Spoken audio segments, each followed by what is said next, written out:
اس وقت کیا آپ کو لگتا ہے حکومت یا وزیر اعظم یا کہیں کسی بھی لیول پر حکومتی سطح پر کوئی کرپشن ہو رہی ہے؟ مہنگائی، خرم شیر زمان صاحب کہہ رہے ہیں کہ وقتی ہے، اس وقت سے گزر جائیں گے اور پھر آنے والے دور میں مہنگائی میں بھی کمی آ جائے گی اور آپ کی یہ تحریک ناکام ہو جائے گی۔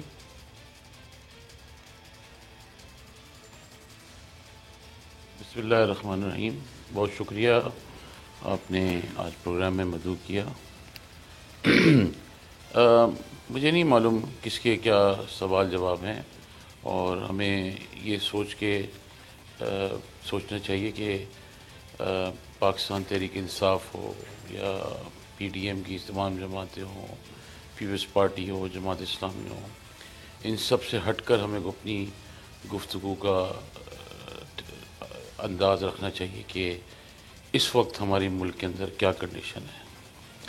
دیکھیں جی، اس وقت ملک کے اندر کنڈیشن یہ ہے، جو گراس روٹ اور گراؤنڈ کی ریالٹی ہے، کہ اگر آپ کسی کو ڈھابے والے کے پاس یا چائے والے کے پاس ابھی بیٹھ جائیں جا کے اور اس کے کندھے پہ ہاتھ رکھیں اور اس سے بات کریں کہ کیا حال ہے تمہارا، میں آپ کو کورے کاغذ پہ لکھ کے دیتا ہوں، وہ چیخ کے رو پڑے گا آپ سے۔ اس وقت کنڈیشن یہ نہیں ہے کہ خرم شیر زمان کیا کہہ رہا ہے یا میں کیا کہوں یا کسی سے کیا کہنا ہے۔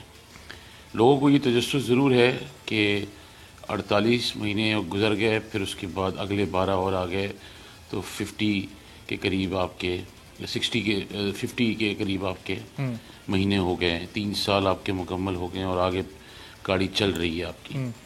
لوگوں کو یہ ضرور تجسس ہے کہ آج ڈالر کی ٹرانزیکشن 174 پہ ہے، اور عالمی منڈی پہ اگر آپ بوجھ ڈالیں گے تو پھر پاکستان پیپلز پارٹی کی گورنمنٹ 2008 میں جو تھی، اس وقت بھی بیرل جو تھا وہ 145 سے ابو سکائی پہ چلا گیا تھا۔ مسئلہ یہاں پہ یہ نہیں ہے، مسئلہ یہاں یہ ہے کہ ملک کے اندر ایڈمنسٹریٹو بحران ہے، ملک کے اندر آئینی بحران ہے، کے اندر کوئی کنٹرول نہیں ہے۔ ہم ایک محلے میں اگر رہتے ہیں، جی، آمنے سامنے جو دکانیں ہیں اس میں دونوں کے اندر جو پرائس میچنگ ہے وہ بہت مختلف ہے، اور سب سے افسوسناک عمل یہ ہے کہ کسی کے پاس کنٹرول نہیں ہے اس کا۔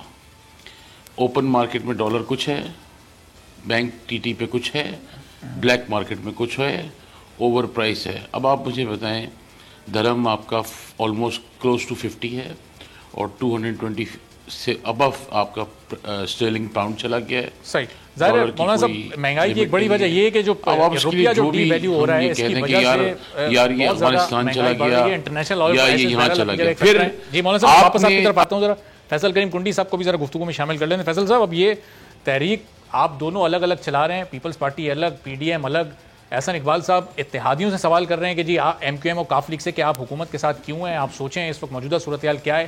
یہ تحریک آپ نے اپنی طاقت پر چلانی ہے یا حکومت کی کمزوریوں پر نظر رکھنی ہے اور اتحادیوں کو ساتھ ملانا ہے؟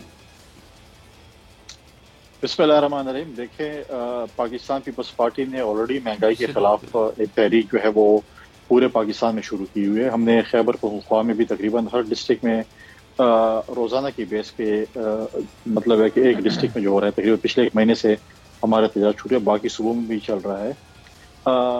پی ڈی ایم نے بھی ابھی ریسنٹلی اپنی تحریک کا اعلان کیا ہے، وہ بھی کر رہے ہیں۔ دیکھیں، ہم پارلیمنٹ کے اندر اپوزیشن جماعتیں جو کہ پارلیمنٹ کے اندر موجود ہیں، ہم اکٹھے ہیں پارلیمنٹری ایشوز کے اوپر، کیونکہ اپنا جو ہے اپنا شہباز شریف صاحب لیڈر آف دی اپوزیشن ہیں، اور اس مل کر جو ہے وہ فیصلے کرتے ہیں۔ جہاں تک پارلیمنٹ سے باہر کی بات ہے، پی ڈی ایم کی بات ہے، ہم پی ڈی ایم کا حصہ نہیں ہے۔ ہم نے ایک فیصلہ کیا ہوا ہے جو ہم اپنی تحریک ہم نے شروع کی ہوئی ہے۔